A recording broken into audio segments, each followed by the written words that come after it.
तुम्ही पाहत आहात MCN न्यूज मराठी।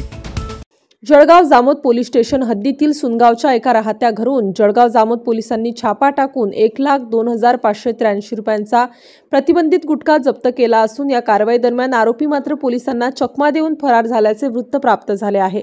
सुनगावातील एका घरामध्ये मोठ्या प्रमाणात प्रतिबंधित असलेला गुटखा विक्रीकरिता साठवून ठेवल्याची माहिती जळगाव जामोद पोलिसांना प्राप्त झाली होती। या माहितीच्या आधारे जळगाव जामोद पोलीस स्टेशनचे ठाणेदार श्रीकांत निचळ, सहकारी PSI प्रशांत शेंडगे, बीट जमादार शेख इरफान यांनी छापा टाकून अवैध गुटखा जप्त केला। पोलिसांनी घटनास्थळावरून अवैध गुटख्याचा साठा जप्त केला, मात्र यातील आरोपी रामदास बळीराम मानकर पोलिसांना चकमा देऊन फरार झाला आहे। MCN न्यूज मराठी करिता गजानन सोनटक्के, सुनगाव।